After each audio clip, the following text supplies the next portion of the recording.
Discours Jean Jaurès après la répression de la grève des postiers du 26 mars 1909. C'est entendu, messieurs, la bataille est engagée. Elle sera rude non pas pour un jour, non pas pour la durée de la grève en cours, mais jusqu'à que vous ayez trouvé le moyen de faire une juste place aux associations de fonctionnaires et de travailleurs dans l'État républicain. Vous frappez, vous révoquez pour délit d'opinion. Vous avez révoqué 7 agents pour s'être solidarisés par la grève avec leurs camarades frappés. Vous en avez révoqué hier 248. C'est entendu. Vous proclamez que l'on l'a bien fait. Si douloureuse que soit cette parole, je ne la discute pas à cette heure. Je constate seulement après ces 248 révocations, certainement la liste n'est pas close, car ce n'est pas seulement comme meneur que vous l'avez frappé, c'est comme gréviste. Jusqu'où irez-vous? Ce que je veux vous dire, c'est que vous aurez beau révoquer, vous aurez beau frapper, vous aurez beau décimer, en le privant de pain personnel dont hier encore unanimement, les républicains reconnaissaient les qualités professionnelles. Vous n'aurez point par là, pas plus que le régime d'autorité que vous avez si fortement combattu autrefois. Vous n'aurez point par là résolu le problème qui s'impose à vous. Il y a 16 ans, au lendemain du jour où le ministère Dupuy lançait à la classe ouvrière une déclaration de guerre retentissante, je lui demandais du haut de cette tribune: vous imaginez, vous, que le mouvement qui commence et qui se développe sur l'œuvre de quelques hommes, quelques individus, et qu'il suffise de frapper ces individus pour arrêter ce mouvement? Eh bien, aujourd'hui, à propos d'une nouvelle phase du mouvement ouvrier, à propos de ce mouvement, selon moi, irrésistible, qui tend à rapprocher de plus en plus, dans une solidarité agissante, les salariés de l'État et les salariés de l'industrie privée. Je demande au ministère Clemenceau, est-ce que vous imaginez que c'est par des brutalités, par des répressions, par des révocations que vous résoudrez le problème? Je vous dis que ce mouvement est irrésistible et que vous-même, messieurs de la majorité, par toute votre œuvre depuis des années, vous avez contribué à le développer, à le fortifier. Et quand je parle ainsi, messieurs, ne me laissez pas plus troubler à certaines approbations qu'à certaines condamnations. Quand je parle ainsi, ce n'est pas pour condamner, ce n'est pas pour désavouer cette œuvre, mais c'est pour avertir de la besogne redoutable que vous faites en découvrant vous-même les conséquences nécessaires de votre action. J'ai dit que vous avez contribué doublement à rapprocher, à solidariser les travailleurs de l'industrie privée et les travailleurs des industries d'État. Vous êtes intervenus, sans cesse, vous êtes intervenus, et c'est notre honneur commun auprès des industries privées pour apporter au nom de l'État aux salariés des industries privées des garanties de sécurité. Et dans une précédente séance, Monsieur le ministre des Travaux publics opposé aux ouvriers de l'industrie privée, les ouvriers de l'industrie d'État. Il disait: les fonctionnaires ont des garanties de sécurité, la retraite, ils ont préservé tout risque de chômage. Allez-vous ajouter à ces avantages la liberté de mouvement des ouvriers de l'industrie privée? Mais quel est votre effort? Quelle est votre ambition depuis des années, sinon d'apporter précisément aux ouvriers de l'industrie privée par la réglementation de la journée de travail, par le règlement d'hygiène, par les lois préparées sur les retraites, par l'assurance sociale contre le chômage, précisément les mêmes garanties de sécurité? La vérité est que les travailleurs, en attendant l'heure où ils pourront conquérir la propriété. Comment, messieurs, je croyais que c'était votre formule à vous-même. Je disais que je vous prie d'entendre ma pensée, qu'en attendant l'heure où ils pourront conquérir la propriété, avec toute cette puissance et ces avantages, les travailleurs de toute ordre, travailleurs de l'industrie privée, travailleurs de l'État s'appliquent à conquérir deux des avantages essentiels de la propriété: la liberté et la sécurité, et vous ne pouvez pas faire de l'une la rançon de l'autre. Vous ne pouvez pas dire aux ouvriers des industries privées: vous aviez la liberté civile, la liberté syndicale, la liberté de la grève. Puisque vous avez cette liberté, nous ne vous donnerons pas les mêmes garanties de sécurité qu'aux travailleurs de l'État. Et vous ne pouvez pas dire aux travailleurs de l'État: parce que vous n'êtes pas exposés à la misère complète dans le vieux jour, au chômage, vous n'aurez aucune garantie de liberté civique et de liberté politique.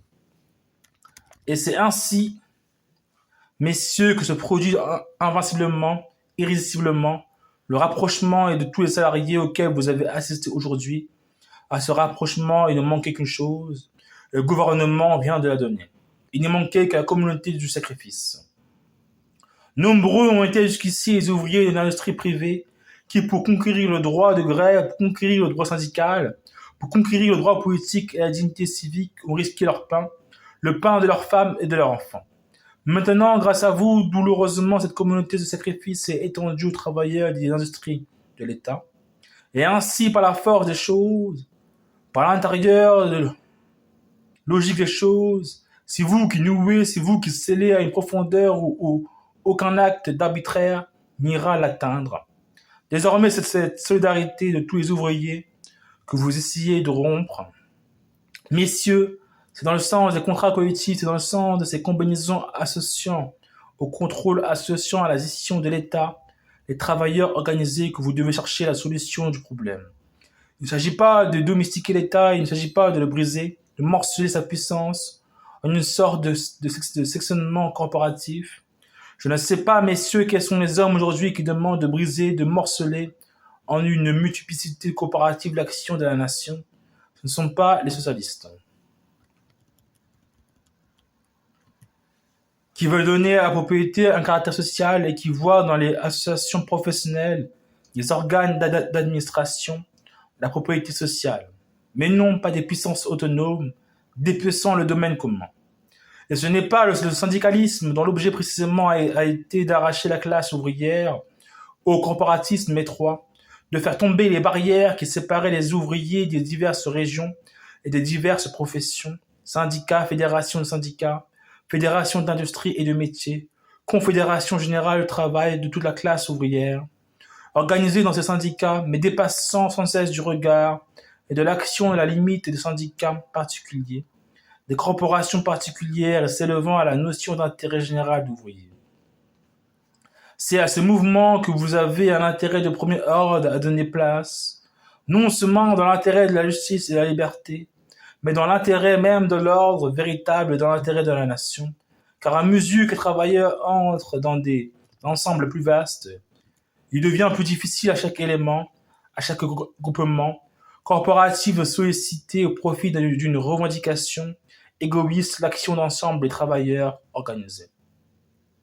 Ce sera là non pas une puissance de contrainte, mais une puissance nécessaire de contrôle sur l'État.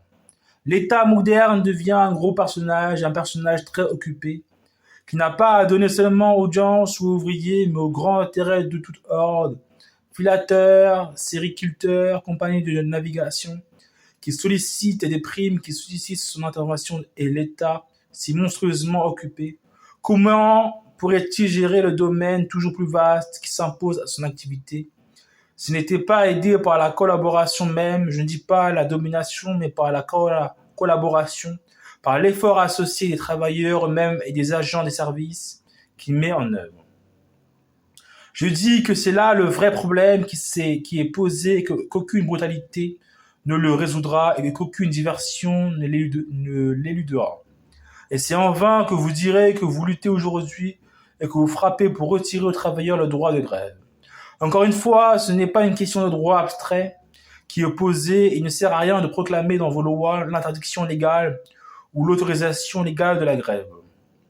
Ce n'est pas devant une formule abstraite que vous êtes, c'est devant un fait social, c'est devant une force sociale et c'est la seule question est de savoir si le Parlement va se débarrasser par des mesures de violence du seul devoir, de la seule tâche qui lui incombe. Assurer une telle administration que les travailleurs de l'État ne soient jamais accumulés à ce recours extrême de la grève. Or, je dis au gouvernement que c'est lui qui est 2 fois responsable de la grève, c'est lui qui 2 fois l'a suscité. Une première fois, elle est née, savez-vous quand? Non pas le jour du soulèvement de colère des postiers, mais dans ces jours lamentables de la discussion du budget des postes, où le sous-secrétaire d'État seul à son banc, il était le maître alors. Sans qu'aucun ministre l'assistât, sans qu'aucun ministre vint écouter la discussion qui se produisait ici où M. Simian se débattait péniblement contre les critiques multipliées et d'une évidente justesse qui lui venait de tous les bancs de la Chambre. C'était le désordre dans son administration, c'était l'arbitraire, c'était les circulaires du tiercement, C'était le déplacement arbitraire de receveurs. Et pendant que des rangs de la majorité se levaient des députés pour signaler le péril, le gouvernement était absent. M. Barthou se désintéressait. Monsieur le président du conseil pensait sans doute à des combinaisons plus vastes. Et les critiques se multipliaient et les griefs étaient formulés. Et le Parlement passait à l'ordre du jour. Et quelques semaines après, il m'était permis un soir dans une de nos séances de constater ce scandale, que dans le rapport général de la commission du budget, expression officielle de la pensée de la Chambre, l'administration des postes, des télégraphes et des téléphones était dénoncée comme une administration indigne d'un pays civilisé. Et je me permettais de dire à la Chambre, lorsque de pareilles allégations sont officiellement produites en son nom, il faut ou qu'elle somme la commission du budget responsable de se retirer, ou si ces allégations sont maintenues, si elles restent comme la vérité officielle, il faut une enquête, un contrôle, une sanction. Vous n'avez rien fait. Et je dis que c'est de ces jours-là qu'est née la première grève. Vive la France! Vive Jean Jaurès!